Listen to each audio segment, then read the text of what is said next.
अस्सलामुअलैकुम। जी स्टूडेंट्स, कैसे हैं आप सब? उम्मीद करता हूँ सब खैरियत से होंगे।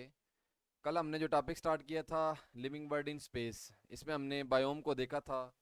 मुख्तसर बायोम का मतलब ये है किसी भी इलाके की एक ऐसी बड़ी कम्युनिटी जिसको उस इलाके का क्लाइमेट या उस इलाके के जो बड़े प्लांट हैं वो इधर रहने की इजाज़त दें, उसे हम बायोम कहते हैं। इसकी एग्जांपल हमने टेम्परेट डिसिडियस फॉरेस्ट देखा, इसको नाम क्यों दिया जाता है, इस सब पे हमने बात की थी। बायोम्स की कुछ टाइप्स हैं। उसके अलावा बायोम्स के रिलेटेड 3 क्वेश्चंस हैं। पहला ये था कि how we can study distribution of organism in space. इस सवाल के लिए जो फर्स्ट पैरा है आपका, इसकी लास्ट लाइन पे आपको जाना पड़ेगा। The distribution of organism in space can be studies through biomes, या बायोम की मदद से इसको स्टडी कर सकते हैं, ये क्वेश्चन आ सकता है। उसके अलावा बायोम की डिफाइन क्या है, इसकी एग्जांपल क्या है, ये क्वेश्चन आ सकता है। A biome is a large regional community primarily determined by climate. It has been found that major types of plant determines the other kind of plants and animals. और इसकी एग्जांपल है temperate deciduous forest biome. उसके अलावा how biomes are named, तो biome को नाम कैसे दिया जाता है, मेजर टाइप ऑफ प्लांट और उसका जो इकोसिस्टम है, जो क्लाइमेट है, उस बेस पे इसको नाम दिया जाता है। ओके, आज का जो हमारा नेक्स्ट टॉपिक है वो है लिविंग वर्ड इन टाइम। पहले हम देखा था लिविंग वर्ड इन स्पेस है कि हमारी ज़मीन के ऊपर किस किस जगह पे जो लाइफ है वो रह रही है और उधर वो क्यों रह रही है, किस किस चीज़ के ऊपर डिपेंड करती है।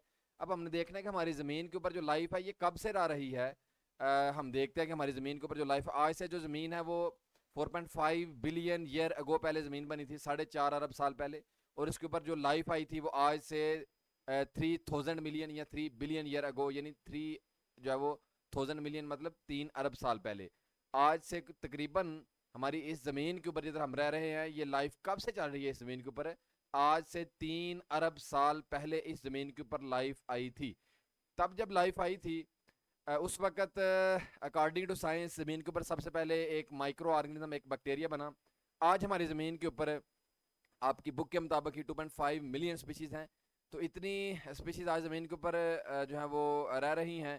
तो ये जितनी भी स्पीशीज़ हैं ये आहिस्ता आहिस्ता वक्त के साथ ख़त्म होती रहीं। और अगर हम देखें पिछली तारीख उठा के जो हमें पता चलता है तो बेशुमार ज़मीन के ऊपर स्पीशीज़ आई जो कि डोमिनेंट रही थी अपने दौर में। जैसे डायनासोर को देखा जाए, बेशुमार डायनासोर की स्पीशीज़ रही हैं। आज के दौर में अगर हम ज़मीन को देखें, ज़मीन की स्टडी करें, नीचे इसके फोसल्स को स्टडी करें, जब ज़मीन की खुदाई करें तो हमें ज़मीन के अंदर कुछ फोसल्स मिलते हैं। तो उन फोसल्स को स्टडी करते हैं और जिससे हमें पता चलता है कि हमारी ज़मीन के ऊपर सबसे पुराने जो फसल होंगे, ज़ाहिर है वो सबसे पुराने ज़मीन के ऊपर ऑर्गेनिज्म रह रहे हैं। जो उससे नए होंगे, जो उससे यानी कि अगर हम ज़मीन की खुदाई करें तो ज़मीन की खुदाई करते हुए ज़मीन के सबसे निचली सतह पे जो हमें फोसल नज़र आएंगे वो सबसे पुराने नज़र आएंगे। इस वजह से जो है वो जो बायोलॉजिस्ट होते हैं उन्होंने हमें लिविंग वर्ड इन टाइम, एक प्रॉपर एक जियोलॉजिकल टाइम चार्ट हमारे सामने रखा है और ये बात बताई है कि ज़मीन के ऊपर कब से लाइफ रह रही है, कौन सी लाइफ कितनी पुरानी है। तो इसको इंशाल्लाह इसमें हम आज डिस्कस करते हैं, अपनी ज़मीन की जो पीछे सारी हिस्ट्री है कि किस तरह इसके ऊपर जो लाइफ है वो कौन कौन सी लाइफ कब कब रह रही थी, कौन सी लाइफ किससे इवॉल्व हुई, इसको इसमें हम देखते हैं। सबसे पहले इस टॉपिक की जो हेडिंग है वो आपने एवोल्यूशन बनानी है। Since the time of origin of life on this planet, various organisms were evolved and dominant this planet during various period of geological time chart. जब से लाइफ बनी है तब से ज़मीन के ऊपर जो है वो एवोल्यूशन का अमल जारी रहा है। उस सिंगल एक माइक्रो ऑर्गेनिज्म से आज इतनी स्पीशीज़ बनी हैं और कितनी स्पीशीज़ इस ज़मीन से एक्सटिंक्ट हो चुकी हैं। कैसे बनी है? By evolution. असल में होता यह है कि जब एक्सटर्नल इन्वायरमेंट चेंज होता है ना तो उसके साथ जेनेटिक मेकअप भी वक्त के साथ साथ, ये कोई सालों की बात नहीं है, लाखों करोड़ों सालों के बाद जो अगर बाहर इन्वायरमेंट चेंज हो जाएगा तो इंसान कोई भी स्पीशी हो उसका इंटरनल जो जेनेटिक मेकअप है वो भी चेंज हो जाता है, यानी जीनोटाइप चेंज हो जाती है। और अगर जीनोटाइप चेंज हो जाती है तो साथ फिनोटाइप भी चेंज हो जाती है, यानी फिजिकल एक्सप्रेशन भी चेंज हो जाता है और नई स्पीशी इवॉल्व होती है। नेचर जो है वो अपने साथ उसी को लेके चलेगी जो उसके अकॉर्डिंग जो है वो उसके माहौल को अडाप्ट करेगा, उसके मुताबिक उसकी बॉडी के अंदर वो वाली सारी खसूसियत पाई जाएंगी। तो इस तरह स्पीशीज़ के अंदर जो है वो एवोल्यूशन आती है और नई नई स्पीशीज़ आती रहती है, क्योंकि माहौल जो है वो एक जैसा नहीं रहता। हमारी जब ज़मीन बनी थी उस वक्त माहौल बहुत गर्म था, आज ज़मीन का एनवायरनमेंट कुछ जो है वो और तरह का है। आने वाले कुछ सालों के बाद ज़मीन का एनवायरनमेंट और चेंज हो जाएगा। तो साइंस ये कहती है कि आने वाले जो सालों में बेशुमार और स्पीशीज़ कुछ इवाल्व हो जाएंगी। ये वाली जितनी भी स्पीशीज़ हैं इससे कुछ नई स्पीशीज़ इवाल्व हो जाएंगी और स्पीशीज़ की वैरायटी में और इजाफा हो जाएगा। तो ये कैसे होता है? By evolution. एवोल्यूशन कैसे आती है? जब जीन्स में चेंज आ जाता है। होता यह है कि जीन्स के अंदर चेंज आएगा, तो जीन्स ये जो जीनोटाइप है यही असल में फिनोटाइप फिजिकल एक्सप्रेशन लेके आती है। तो वही बात है लिखी है कि जब से लाइफ बनी है तब से ज़मीन के ऊपर मुख्तलिफ ऑर्गेनिज्म जो है वो वक्त के साथ साथ इवाल्व होते रहे हैं और अपने दौर में वो गालिब रहे हैं ज़मीन के ऊपर। जैसे डायनासोर को देखें और बाद में किसी वजह से वो ज़मीन के ऊपर से ख़त्म हो गए और नई स्पीशीज फिर से आ गई, इस तरह ये चलता रहा है। ये हमें कौन बता रहा है? Geological time chart. साइंटिस्ट ने जो बायोलॉजिस्ट है हमारे लिए आसानी की है और हमें एक चार्ट किसे कहते हैं? एक ऐसा डाटा होता है जो हमारे लिए उसको समझने में आसानी हो। तो उन्होंने ज़मीन के ऊपर सारी फॉसिल की स्टडी करके इनको एक टाइम सीक्वेंस के मुताबिक जो है वो अरेंज करके तो हमारे सामने एक टाइम चार्ट रखा है जिसे हम जियोलॉजिकल टाइम चार्ट कहते हैं। यानी हमारी ज़मीन की जो हिस्ट्री है, जो तारीख है, उसके ऊपर ऑर्गेनिज्म जो है वो कैसे कैसे ख़त्म होते रहे और कौन सा ऑर्गेनिज्म किससे इवॉल्व हुआ, कितना पुराना है, इसको हम इस चार्ट में देखेंगे इंशाल्लाह। आगे देखते हैं इस चार्ट को भी। उसके बाद नेक्स्ट हेडिंग आपने बनानी है स्टडी ऑफ फॉसिल्स। ये जितना भी हमारे पास जियोलॉजिकल जो टाइम चार्ट हमारे सामने आया है डाटा, ये कैसे आया है? फॉसिल को स्टडी कर से ऐसे कैसे पता चलेगा ना? ऐसे तो हम आज की जो प्रेजेंट लाइफ है इसी को स्टडी कर सकते हैं। अगर हम ज़मीन की खुदाई करें, उसके अंदर से जो फॉसिल हमें मिलते हैं उनको देखें, कौन सा फॉसिल कितना पुराना है, उसके बाद कौन सा फॉसिल है, उसके बाद कौन सा फॉसिल है, तो हमारे पास इनकी अगर तारीख का पता चल जाए कि कौन सा कितना पुराना है तो एक प्रॉपर हमारे पास एक डाटा आ जाएगा। तो वो कैसे मुमकिन है? फॉसिल को स्टडी करने से। It is time sequence of earth history in which different layer of earth different fossils in these layers are studied in order to gain information about early life। जब से ज़मीन बनी है ना तब से लेके आज तक ज़मीन के ऊपर मुख्तलिफ नई नई लेयर्स आती रही हैं। जैसे अगर देखा जाए तो आज की जो ज़मीन की लेयर है, इससे पीछे ज़मीन की लेयर्स की कुछ कंपोजिशन कुछ और तरह की थी, उसके नीचे जाए तो हमारे पास कुछ और तरह की लेयर नज़र आती है। ये लेयर्स कैसे बनती है इनको भी आगे डिस्कस करते हैं। और इन लेयर्स के अंदर मुख्तलिफ जो फोसल्स हैं, जैसे देखो ना, अगर आज देखा जाए ज़मीन की एक लेयर है और सब सारे आर्गन जो है वो हमारे इस जो ऊपर रह रहे हैं, हमारी अर्थ क्रस्ट के ऊपर रह रहे हैं, तो अगर कोई भी नेचुरल डिजास्टर आए, बहुत ही कुछ इस तरह का कि तूफान आ जाए, बारिश जो है वो बहुत पानी आए जैसे भी, तो सारे के सारे जो ऑर्गेनिज्म हैं वो ख़त्म हो जाएं और हवा बहुत चले, आंधियाँ चले, तो जिसकी वजह से ये जो मिट्टी वगैरह है सारी, इसने सारे के सारे जितने भी ऑर्गेनिज्म जो ख़त्म हो गए हैं, जो मर चुके हैं, उसके ऊपर एक लेयर बन गया। फोसल सारे के सारे आज की जितनी भी लाइफ है वो ख़त्म होगी, ज़मीन के ऊपर एक नई लेयर बन गई और फिर से कुछ जानवर छोटे मोटे जो बच गए उनसे नई स्पीशीज इवाल्व हुई और एक दफ़ा फिर से कई लाखों करोड़ों सालों के बाद एक नए ऑर्गेनिज्म ने नई लाइफ बनाई और एक नई लेयर ऊपर बन गई। तो आज की जो लेयर है वो तो नीचे रहेगी, उसके बाद फिर आगे कुछ करोड़ों सालों के बाद फिर ज़मीन के ऊपर ऐसे ही हो, फिर से कोई नेचुरल डिजास्टर आए, ख़त्म हो जाए और एक नई लेयर बन जाए। तो इस तरह मुख्तलिफ लेयर्स हमारी ज़मीन के अंदर अगर हम देखें तो हमें नज़र आती हैं और उनके अंदर कुछ फोर्सेज नज़र आएंगे। हमारी ज़मीन की तारीख बहुत पुरानी है, इस ज़मीन के ऊपर बहुत ही पहले कुछ ऐसे हादसा होते रहे हैं, उन हादसा के नतीजे में बेशुमार जानवर वक्त के साथ साथ खत्म होते रहे हैं, एक्सटिंक्ट होते रहे हैं और नई नई स्पीशीज इवाल्व होती रही हैं। तो वही ये कह रहा है कि it is time sequence of earth history in which different layers of earth जो है वो बनी है, different forces in these layers are study in order to gain information about early life. Okay, उसके बाद method to find age of fossils. ये जो fossils को स्टडी करने का जो मेथड है जिससे हमें एज का पता चलता है, ये मेथड कौन कौन से हैं इनको इंशाल्लाह हम डिस्कस करते हैं। दो मेथड है। पहले दिस नेक्स्ट हेडिंग हेडिंग जो आपने बनानी है वो यही बनानी है, methods to find age of fossils. This has been found by evidence obtained from the discovery and study of fossils which allow biologists to place organism in a time sequence. Evidence से ये जो fossils है, हमें जो evidence असल में ना, जितना भी हमारे पास जो जियोलॉजिकल टाइम चार्ट है इसके लिए ज़्यादा कोई एविडेंस तो चाहिए ना। तो ये जो एविडेंस है ये हमें कैसे मिलेंगे? फोसल की स्टडी से। अब फोसल की जो स्टडी है ये समझे कि साइंटिस्ट के लिए एक लकी साबित हुई, उनको ये हेल्प मिली बायोलॉजिस्ट को कि वो एक ये हमें ना एक तरतीब से फोसल मिलते रहे और एक टाइम सीक्वेंस एक यानी एक तरतीब से अरेंज करने में भी आसानी हुई। यानी कि ये जो फोसल हैं सबसे ऊपर वाली लेयर में जो है वो आज के दौर के मुताबिक नए फोसल है, उसके बाद उससे पीछे पुराने फोसल, उससे उससे पुराने, ये जो एक टाइम सीक्वेंस हमें फोसल मिलते रहे, इनको बाद में ऑर्गेनिज्म को एक टाइम एक तरतीब से रखने से जो है वो बड़ी आसानी हुई। तो वो जो पहला मेथड है इसका methods to find age of fossils, वो है sedimentation method. Okay, sedimentation method क्या है? आपने सेडिमेंट्स का वर्ड सुना होगा। सेडिमेंट्स किसे कहते हैं? सेडिमेंट का मतलब है किसी भी चीज़ का, जैसे आप पानी गिलास के अंदर रखेंगे तो इसके अंदर कोई भी ऐसी चीज़ आप डिजॉल्व करें जो कि कुछ उसके जो पार्टिकल है वो जो है वो डिजॉल्व ना हो सके तो वो नीचे बैठ जाएंगे। ये जो नीचे बैठ के एक लेयर बनी है उस पानी के गिलास के अंदर, उसे हम कहते हैं ये सेडिमेंट्स की एक लेयर बन गया है। सेम ऐसे जो भी आपको बता रहा था, ज़मीन के ऊपर भी इस तरह बेशुमार सेडिमेंट्स की लेयर बनती रही हैं, नई नई लेयर इसके ऊपर आती रही हैं। आज के दौर अगर इन जितने भी जानवर ज़मीन के ऊपर लाइफ है, अगर ये ख़त्म हो जाए तो एक और नई लेयर बन जाएगी ज़मीन के ऊपर और फिर से आगे ऊपर इसके ऑर्गेनिज्म रहना शुरू कर देंगे। तो जब ज़मीन को स्टडी करते हैं तो हमें ज़मीन के अंदर कुछ सेडिमेंट्स की कुछ लेयर नज़र आती हैं। सेडिमेंटेशन मेथड में क्या करते हैं कि जो geological time passes new layers of sediment are laid down. जो जो वक्त गुजरता रहेगा जो नई लेयर्स बनती रहेंगी और पुरानी जो है वो नीचे जो है वो रहती रहेंगी। The older organism should be in deeper layer. ज़ाहिर है जो ऑर्गेनिज्म जो मर रहे हैं, जो ख़त्म हो रहे हैं, वो ज़मीन के निचली लेयर के ऊपर अंदर चले जाएंगे और नई लेयर फिर ऊपर बनेगी। उसके बाद वो खत्म हो जाएंगे तो एक और ऊपर नई लेयर बनेगी। उसके बाद वो खत्म हो जाएंगे तो एक और नई लेयर ऊपर बनेगी। जो सबसे पहली लेयर है वो सबसे पुराने होंगे। तो वही बात कर रहा है।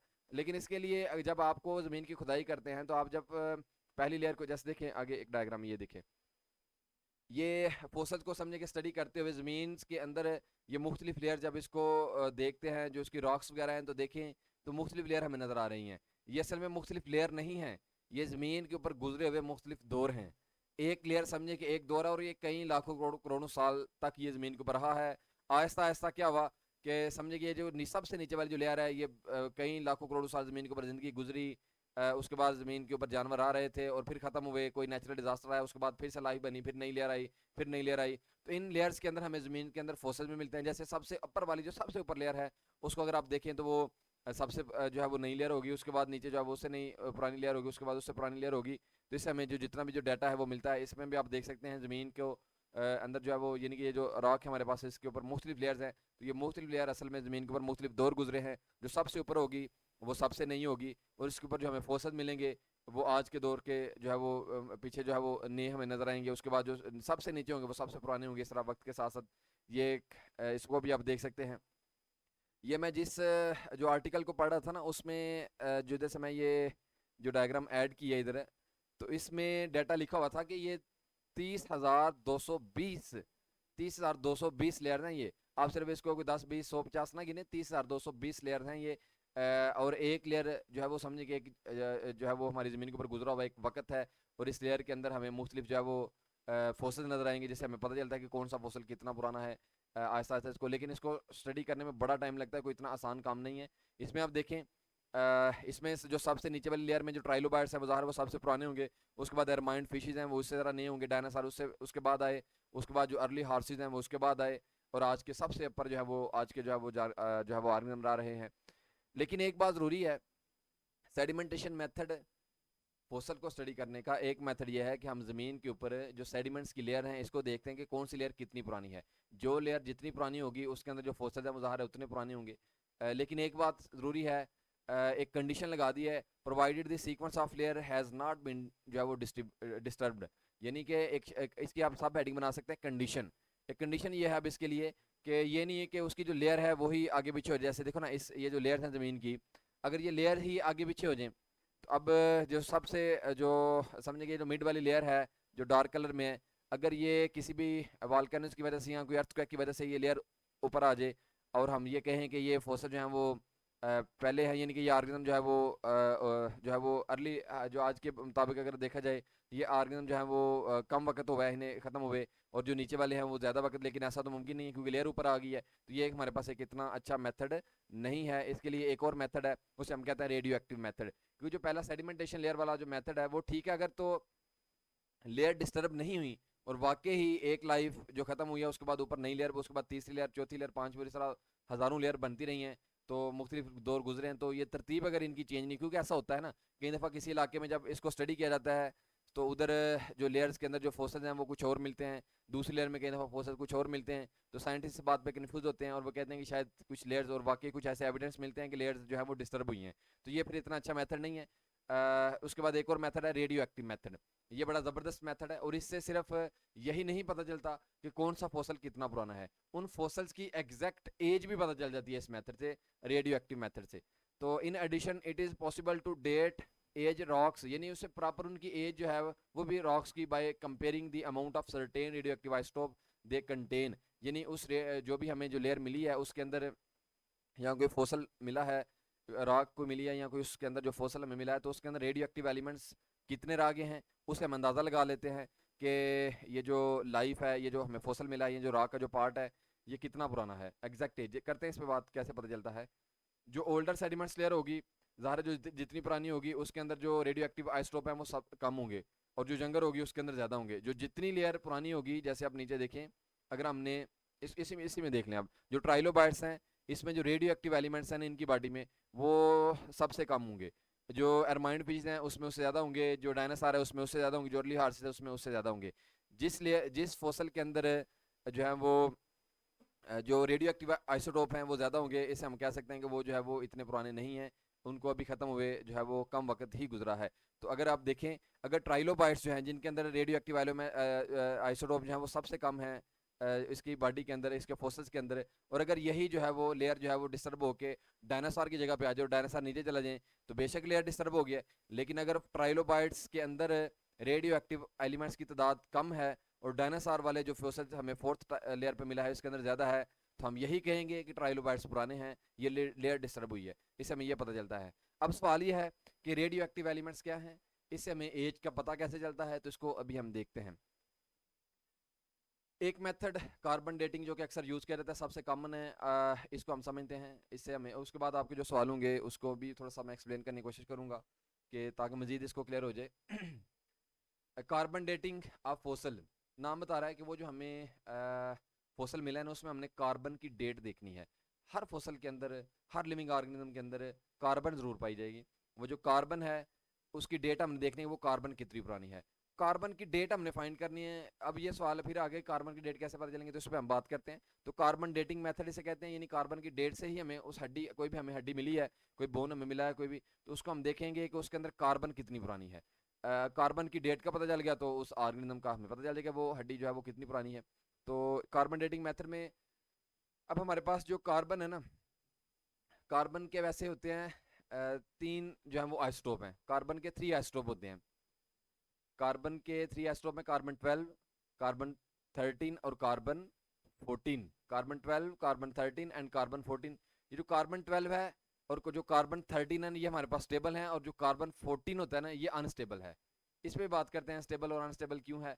पहले आप देखिएगा कार्बन 12 जो है इसमें 6 इलेक्ट्रॉन 6 प्रोटॉन और 6 क्या होते हैं, न्यूट्रॉन होते हैं। लेकिन जो कार्बन 13 है इसके अंदर जो न्यूट्रॉन है वो कितने हो जाएंगे, 7, और प्रोटॉन जो है वो 6 हैं तो 13 हो जाएगा इनका जो मैस नंबर है। और जो कार्बन 14 है इनके थोड़ा सा आपको समझना पड़ेगा, साथ साथ लिख सकते हैं आप ताकि आपको जब रेडियो आइसोटोप की समझ आएगी तो फिर ही आपको इस टॉपिक की समझ आएगी। और जो कार्बन 14 है इसमें न्यूट्रॉन की तादाद हो जाती है 8, प्रोटॉन की होती है 6, इनका मैस नंबर हो जाएगा 14, और इनका जो एटॉमिक नंबर है वो 6 ही रहेगा। तो आइसोटोप कहते ही उसे है जिसमें एटॉमिक नंबर तो सेम रहे लेकिन मैस नंबर उनका डिफरेंट होता रहे, तो इसे हम आइसोटोप कहते हैं। तो कार्बन के भी 3 आइसोटोप हैं, कार्बन 12, कार्बन 13 एंड कार्बन 14। 13 और 14 में समझे कि नंबर ऑफ न्यूट्रॉन का इजाफा हो रहा है। 13 में 1 न्यूट्रॉन का इजाफा हो गया और 14 में एक और न्यूट्रॉन का इजाफा हो गया, उसमें 8 न्यूट्रॉन हो गए तो वो 14 बन गया। ओके। अब हमारी बॉडी में जो है ये तीनों जो है वो आइसोटोप पाए जाते हैं। हमारी बॉडी के अंदर कार्बन 12 भी है, कार्बन 13 भी है और कार्बन 14 में है। अगर लिविंग ऑर्गेनिज्म के अंदर देखा जाए एवरेज तो 25% कार्बन पाई जाती है हर लिविंग ऑर्गेनिज्म के, लेकिन ह्यूमंस के अंदर 18% है। अगर हम अपनी बात करें तो 18% कार्बन हमारी बॉडी में पाई जाएगी। उस 18% कार्बन के अंदर समझिए कि 99% जो है ना वो कार्बन 12 ही है। जो सबसे कम है वो कार्बन 14 है। कार्बन 14 सबसे कम हमारी बॉडी में पाई जाएगी। ओके। अब ये जो कार्बन 14 है, इससे पहले इस पे हम बात में आएंगे। आप अगर सोच रहे हैं कि कार्बन 14 कैसे बना है तो इसको भी थोड़ी सी बात करते हैं, फिर आपको नेक्स्ट समझ आ जाएगी, क्योंकि इस पे बात करना ज़रूरी है कि कार्बन 14 वाला आइसोटोप कैसे बना है। असल में होता यह है कि हमारे इन्वायरमेंट में जो सबसे ज़्यादा गैस कौन सी है वो है नाइट्रोजन। 78% नाइट्रोजन है। तो हमारे एटमॉस्फेयर के अंदर कुछ कॉस्मिक जो वेव रेडिएशंस हैं वो दाखिल हो रही होती हैं। जो कॉस्मिक रेडिएशंस हैं जो कि सूर्य से आ रही होती हैं, वो जब हमारे इन्वायरमेंट में दाखिल होती हैं तो वो नाइट्रोजन के साथ स्ट्राइक करती हैं। जब नाइट्रोजन के एटम के साथ स्ट्राइक करती हैं तो नाइट्रोजन का जो है वो जो उसके अंदर नाइट्रोजन के अंदर इलेक्ट्रॉन की तादाद, प्रोटॉन और न्यूट्रॉन की तादाद कितनी होती है। नाइट्रोजन के अंदर 7 इलेक्ट्रॉन होते हैं, 7 ही प्रोटॉन है और 7 ही क्या है, न्यूट्रॉन है। उनका जो 7 प्रोटॉन और 7 न्यूट्रॉन, उनका मैस नंबर कितना हो जाएगा 14, और उनका एटॉमिक नंबर कितना हो जाएगा 7, क्योंकि प्रोटॉन की जो है वो तादाद 7 है। होता यह है कि उस नाइट्रोजन के, मैं एक मिनट आपको दिखाता हूँ पहले, ये समझिए, ये नाइट्रोजन हमारे पास, नाइट्रोजन के अंदर 7 प्रोटॉन है और 7 न्यूट्रॉन है। इसके साथ जब आके कोई भी कॉस्मिक जो वेव्स हैं, जो रेडिएशन है वो टकराएंगी तो वो इसके अंदर एक न्यूट्रॉन का इजाफा कर देती हैं। होता यह है कि इसके अंदर 8 न्यूट्रॉन हो जाते हैं। जब इसके अंदर न्यूट्रॉन का इजाफा होता है तो प्रोटॉन एक निकल जाता है। जब प्रोटॉन निकलेगा तो इसका जो मैस नंबर है वो तो सेम रहा, 14 ही रहा, लेकिन प्रोटॉन कितने हो गए 6 और न्यूट्रॉन कितने हो गए हैं 8। तो इसका जो मैस नंबर है वो तो 14 रहा, 14 ही रहा, और दूसरा इसका जो एटॉमिक नंबर है वो कितना हो गया, 6 हो गया। तो जो एटॉमिक नंबर 6 और मास नंबर जो 14 है, ये क्या बन जाएगा, कार्बन 14, जो आइसोटोप थर्ड बन जाएगा ना। यानी नाइट्रोजन का जो एटॉमिक नंबर है वो कितना होता है, 7, और कार्बन का एटॉमिक नंबर कितना होता है, 6। तो नाइट्रोजन के अंदर हुआ ये कि नाइट्रोजन के अंदर जो ही एक न्यूट्रॉन का इजाफा हुआ तो प्रोटॉन एक निकल गया, न्यूट्रॉन का इजाफा हुआ तो न्यूट्रॉन हो गए 8, और प्रोटॉन हो गए 6। तो प्रोटॉन 6 होने की वजह से अब वो नाइट्रोजन नहीं, वो क्या हो गया, कार्बन 6 हो गया। जब कार्बन 6 हो गया तो आइसोटोप कार्बन का चेंज हो गया। यानी कि वो असल में मैं बताना ये चाह रहा हूँ, ये जो C14 है ना, ये C12 से नहीं बना, ये नाइट्रोजन से बना है। ये असल पॉइंट की बात है। ये जो C14 है ये N14 से बना है। कैसे बना है, असल में N14 के अंदर 7 प्रोटॉन और 7 न्यूट्रॉन थे। हुआ ये कि एक न्यूट्रॉन का, अब आगे जरा डायग्राम देखिए, इसमें देखें आप, देखिए ये N14 N7, इसमें एक न्यूट्रॉन दाखिल हुआ है, जिसकी वजह से, न्यूट्रॉन दाखिल होने की वजह से जो कार्बन है उसमें न्यूट्रॉन अब कितने हो गए, 7 न्यूट्रॉन थे ना पहले, 7 न्यूट्रॉन थे, न्यूट्रॉन हो गए 8, और प्रोटॉन एक निकल जाएगा इसमें। देखिए प्रोटॉन एक निकल गया। जब प्रोटॉन निकला है तो वो जो N7 था, प्रोटॉन निकलने की वजह से अब वो क्या हो जाएगा, ज़ाहिर है 6 हो जाएगा। तो अब से अब N6, असल में ये जो नाइट्रोजन एलिमेंट, ये जो नाइट्रोजन और कार्बन, ये जितने भी एलिमेंट हैं जिसको हम नाम दिए हैं, कार्बन, हाइड्रोजन, ऑक्सीजन वगैरह, इसको हम नाम दिए हैं प्रोटॉन की बेस पे, कि उसके अंदर प्रोटॉन कितने हैं, उसके अंदर न्यूट्रॉन कितने हैं। तो जब प्रोटॉन का नंबर ही चेंज हो गया है, प्रोटॉन 7 थे, प्रोटॉन 6 हो गए, तो अब आपने नाइट्रोजन नहीं कहना, अब आपने 6 कार्बन क्या देना है। तो 6 प्रोटॉन हो गए, और न्यूट्रॉन का इजाफा हुआ, नाइट्रोजन का, सॉरी, इसमें न्यूट्रॉन का इजाफा हुआ, तो वो कितने हो गए, 8 न्यूट्रॉन और 6 प्रोटॉन, तो 14 हो गया। तो ये समझिए कि कार्बन 14 बन गया हमारे पास इस तरह। इसमें आप देखिए वो जो कॉस्मिक रेज हैं, वो जब इसके साथ आगे स्ट्राइक की हैं, न्यूट्रॉन का इजाफा हुआ है उसमें N14 में, तो वो किस में बदल गया है, C14 में बदल गया, और एक प्रोटॉन बाहर निकल गया है।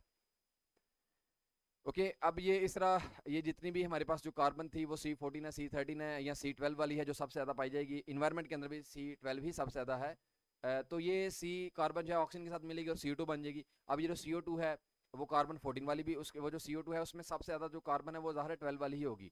जितनी भी कार्बन डाइऑक्साइड है उसमें कार्बन 12 वाली ही ज़्यादातर है, लेकिन 14 वाली भी होगी ज़रूर, क्योंकि 14 वाली हमारे इन्वायरमेंट में बन रही है। किस वजह से बन रही है आपको बता दिया मैंने, अभी भी बन रही है, ये नहीं कि पहले, अभी भी जो कॉस्मिक जो वेव्स हैं, रेडिएशन है, वो हमारे इन्वायरमेंट में दाखिल हो रही होती हैं। तो अब होगा ये कि प्लांट जो है सबसे पहले इसको पकड़ेंगे, फोटोसिंथेसिस में इस्तेमाल करेंगे और अपनी बॉडी का हिस्सा बनाएंगे। ग्लूकोज वगैरह, प्रोटीन, ये जितनी चीज़ें, लिपिड वगैरह, उसमें कार्बन पाई जाएगी, तो इस कार्बन डाइऑक्साइड को में से ही कार्बन को पकड़ेंगे और इधर वो फिक्स करेंगे। तो अब वो उसके पत्ते के अंदर, उसकी लकड़ी के अंदर भी कार्बन आ गई, वही कार्बन 12 वाली ही ज़्यादा होगी, ज़ाहिर है इन्वायरमेंट में ज़्यादा जो ले रहा है वही ज़्यादा होगी, लेकिन प्लांट की बॉडी में C14 भी ज़रूर होगा, क्योंकि वो जो कार्बन डाइऑक्साइड है वो ज़रूरी नहीं कि उसने कार्बन डाइऑक्साइड C12 वाली ही पकड़नी है, C14 वाली भी आ सकती है। इसमें कोई जो है वो नहीं होगा कि कार्बन 12 वाली सही काम करेगी या 14 वाली नहीं करेगी, काम सारी ही एक जैसा फोटोसिंथेसिस में सही काम करेंगे।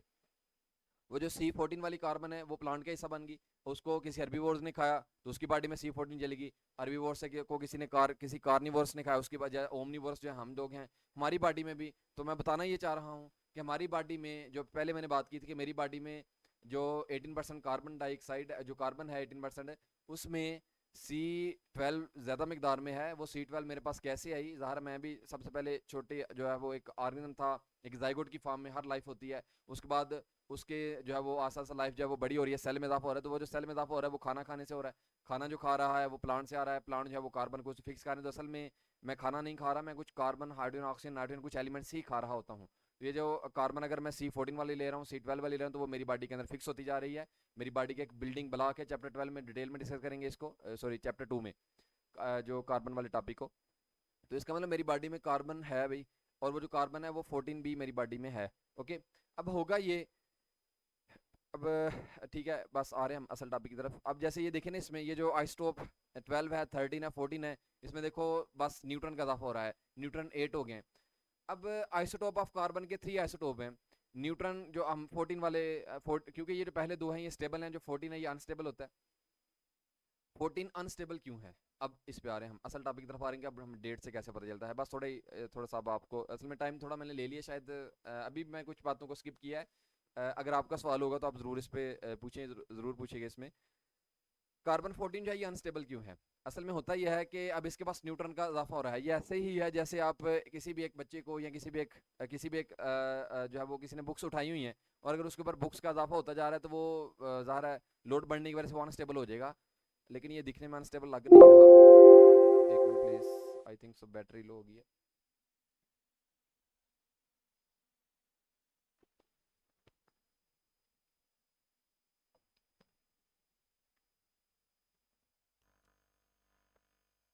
Okay, sorry for disturbance. जी, मैं ये बता रहा था कि जितना जो है वो उसके अंदर इस डायग्राम में आप देखें बुक्स का इजाफा हो रहा होगा तो उसके ऊपर जो है वो बच्चा जो है वो अनस्टेबल होता रहेगा। सेम ऐसे ही इस कार्बन में अगर आप देखें तो कार्बन के अंदर जो जो न्यूट्रॉन का इजाफा होता रहेगा तो ये भी क्या होगा, अनस्टेबल, और ये दोबारा से स्टेबल होने की कोशिश करेगा। अब दोबारा से स्टेबल ये कैसे होगा? वही कॉस्मिक रेडिएशन की वजह से जो N14 था वो C14 में बदला, तो अब ये क्या करेगा, अपने उस न्यूट्रॉन को फिर से लॉस करेगा, प्रोटॉन को फिर से पकड़ेगा, और फिर से क्या हो जाएगा, N7 और N14। ये जो कार्बन 14 है ये इस वजह से अनस्टेबल है। ये अपने अंदर से कुछ रेडिएशन खारिज करता रहता है, और एक वक्त ऐसा आता है ये फिर से नाइट्रोजन में बदल जाएगा। अब आ गए हम असल टॉपिक की तरफ। अब मेरी बॉडी में जो C14 है, अगर किसी की उम्र जो है वो 25 साल होगी है, 30 साल 50 साल जितनी भी उम्र हुई है, तो उसकी बॉडी में ये जो C14 है ना, जब से उसकी बॉडी में C14 आया है ना, वो साथ साथ अपने आप को स्टेबिलिटी की तरफ जा रहा है, और वो N14 में बदल रहा है।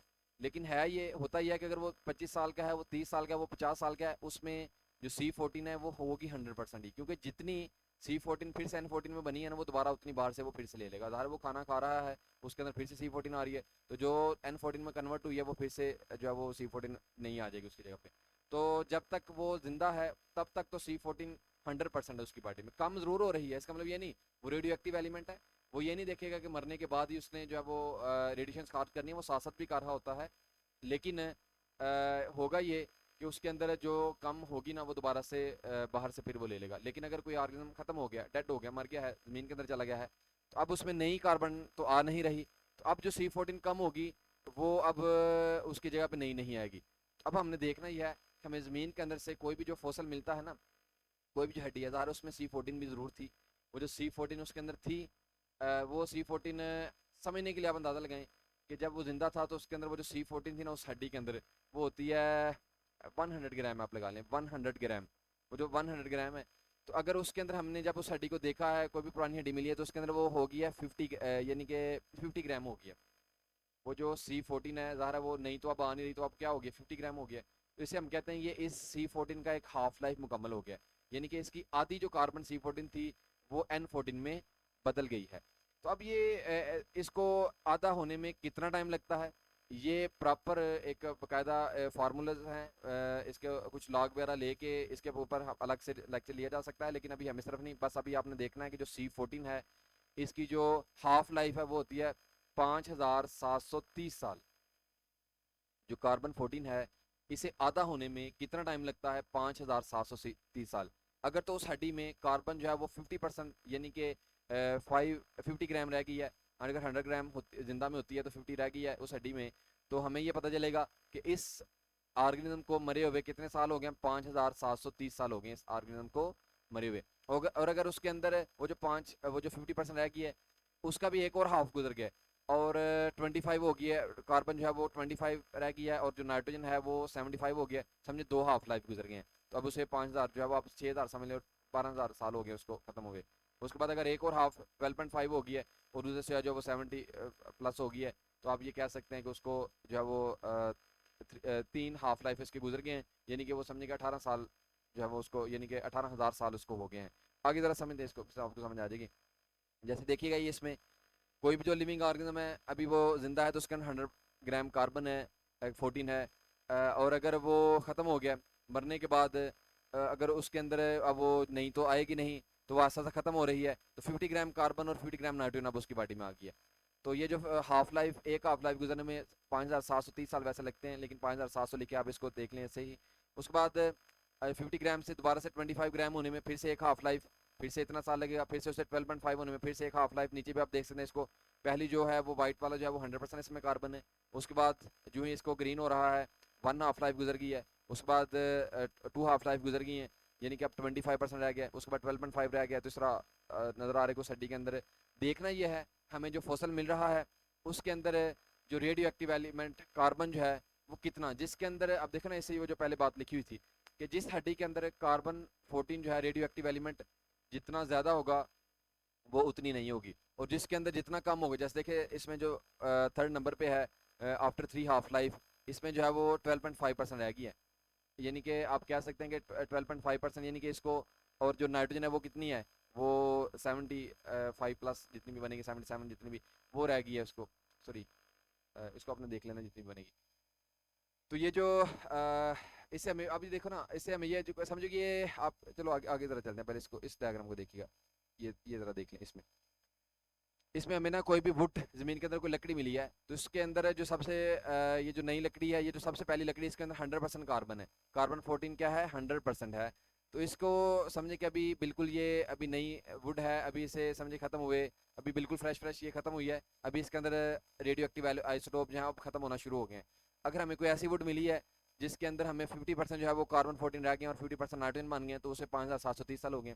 अगर 25% मिली है तो उसको समझे कि 2 हाफ लाइफ हो गए, उसका और हाफ हो गया 12.5, तो इसके अंदर समझे को 3 हाफ लाइफ हो गए, और वो 17,190 उसकी जो एज है वो हमें पता चल जाएगी। अब इसमें देखें ना, अगर ये लेयर आगे पीछे हो भी जाए, वुड जो समझे कि वुड ऊपर आ गई है, लेकिन उसके अंदर रेडियो एक्टिव एलिमेंट जो है वो 12.5% रह गए हैं, तो 12.5% रह गए, तो इसका मतलब उसके अंदर जो है वो 3 हाफ लाइफ साइकिल तो हो चुकी हैं, तो इसको तो मरे हुए ख़त्म हुए जो है वो 17,000 ईयर हो गए हैं। तो हम ये कह सकते हैं कि ये ज़्यादा पुरानी है, बेशक ये ऊपर आ गई है।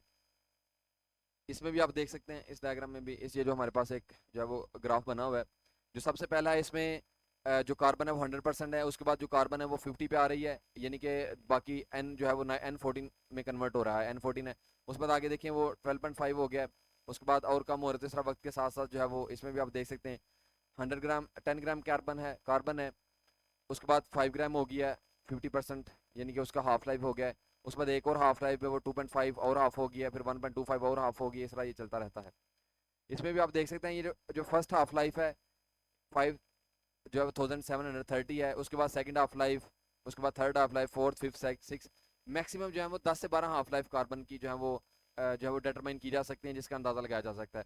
उसके बाद क्योंकि उस बोन के अंदर कितनी कार्बन 14 के एलिमेंट रह चुके हैं, इसके लिए प्रॉपर कार्बन डिटेक्टिंग कुछ इंस्ट्रूमेंट होते हैं, कुछ केमिकल होते हैं जो कि कार्बन 14 को डिटेक्ट करते हैं, और साथ सिर्फ इसको नहीं करते हैं। आप ये सोच रहे होंगे कि अगर हमें जैसे डायनासोर के जो फॉसिल्स हैं, अभी इस दौर में अभी तो हमें पता नहीं कि उसका इनिशियल कंसंट्रेशन कार्बन की कितनी है, उस कोई भी अगर चलो ठीक है, आज की हमें अगर देखें कोई भी स्पीशी है उसके अंदर हमें आज पता है कि इसके अंदर है समझे कि 1000 कार्बन जो है वो 1000 ग्राम जो है वो अंदाज़ा लगाएंगे 1000 ग्राम कार्बन जो है वो होनी चाहिए। लेकिन अगर उसकी हड्डी के अंदर कम है, वो 500 है, तो हमें पता चलेगा हाफ लाइफ हो चुकी है। लेकिन अगर उसकी इनिशियल कंसंट्रेशन का ही नहीं पता, क्योंकि ऑर्गेनिज्म एक्सटिंक्ट हो चुका है, तो उससे हमें कैसा अंदाज़ा लगाएंगे। ठीक है, इस पर हम थोड़ी सी बात करते हैं। समझे कोई भी हमें बोन मिली है, भाई हमें इसका वो जो बोन है वो नई तरह की है, समझे डायनासोर की कोई हड्डी मिली है, इसका हमें पता नहीं है कि वो जो डायनासोर की जो बोन है वो आज के दौर में उसके अंदर कितनी कार्बन सबसे पहले थी, कितनी कम हो चुकी है, कितने हाफ लाइफ हो चुके हैं, ये हमें कैसे पता चलेगा, क्योंकि इनिशियल कंसर्न है तो हमारे पास है कोई नहीं है। तो इसका कैसे पता चलता है, इसका हमने वो इनिशियल के साथ कंपेयर नहीं करना। असल में ये जो डेटिंग मेथड है ये दो होते हैं, एक होता है रिलेटिव और एक होता है एब्सोल्यूट डेटिंग मेथड। रिलेटिव में हम कंपेयर करते हैं, एब्सोल्यूट में हम कंपेयर नहीं करते, और एब्सोल्यूट के आगे से बेशुमार टाइप्स हैं, बड़ा कॉम्प्लिकेटेड टॉपिक है, इतना आसान नहीं है ये। डिटेल में फिर भी अलग से टॉपिक लेक्चर रखा जा सकता है, लेकिन मैं समझाने की कोशिश करता हूँ कि इनिशियल कंसल्टेंट के साथ रिलेट नहीं किया जा सकता। इसको क्या देखते हैं कि वो जो कार्बन समझे 14 की एग्जांपल ले लेना, कार्बन 14 है, अगर हमें उस बोन के अंदर कार्बन 14 50% मिल रही है, और साथ जो इससे स्टेबल एलिमेंट जो जो बनता है, जो नाइट्रोजन जो 14 है वो 50% है, तो हमने बस इनको आपस में देखना, इनको कंपेयर करना है, इनिशियल के साथ नहीं आपने देखना। देखना यह है कि उसमें कार्बन 14 कितनी रह गई है, और जो स्टेबल एलिमेंट है वो इसकी सराउंडिंग में कितने हैं, तो इससे अंदाजा लग जाएगा ना। उसको आपने कंपेयर इनिशियल के साथ नहीं करना, उससे जो स्टेबल बना है ना, अगर उसके अंदर रेडियो एक्टिव एलिमेंट आपको कार्बन 14 वाला बिल्कुल नहीं नजर आ रहा, तो इसका मतलब कि वो 50,000 से पुरानी है, 50,000 साल से भी पुरानी है। तो 50,000 साल से पुराने फोसल को कार्बन 14 की वजह से आप डिटेक्ट नहीं कर सकते, इसके लिए और एलिमेंट होते हैं। जैसे देखो इसके लिए एल्यूमिनियम जो 26 है, इसकी जो हाफ लाइफ है एल्यूमिनियम 26 जो है ना, ये मैग्नीशियम 26 में बदलने के लिए 7,40,000 साल लगते हैं। अगर हमें कोई ऐसी हड्डी मिली है जिसमें जो एल्यूमिनियम है वो 50% आ चुका है, इनिशियल का तो पता नहीं, बस ये आप देख रहे हैं कि जितनी मिकदार एल्यूमिनियम की है उस हड्डी में उतनी ही मैग्नीशियम की है। क्लियर करना है, इस बात को समझना है। जितनी मिकदार एल्यूमिनियम की है उतनी किसकी है, मैग्नीशियम की है। तो फिर आप क्या कहेंगे कि एक लाख हाफ लाइफ मुकम्मल हो गई, यानी कि वो हाफ एल्यूमिनियम हाफ मैग्नीशियम में बदल गई है, हाफ अनस्टेबल है अभी भी और हाफ स्टेबल हो चुके हैं। तो इसको कितना साल हो गए, 7,40,000 साल हो गए। और अगर एल्यूमिनियम जो है वो समझे कि इसके दो हाफ लाइफ दो साइकिल गुजरे, एल्यूमिनियम 25% है और मैग्नीशियम हो गया उसके सराउंडिंग में 75 नजर आ रही है, तो इसमें दो हाफ लाइफ हो गए, तो 14,80,000 साल हो गए इस सड्डी को।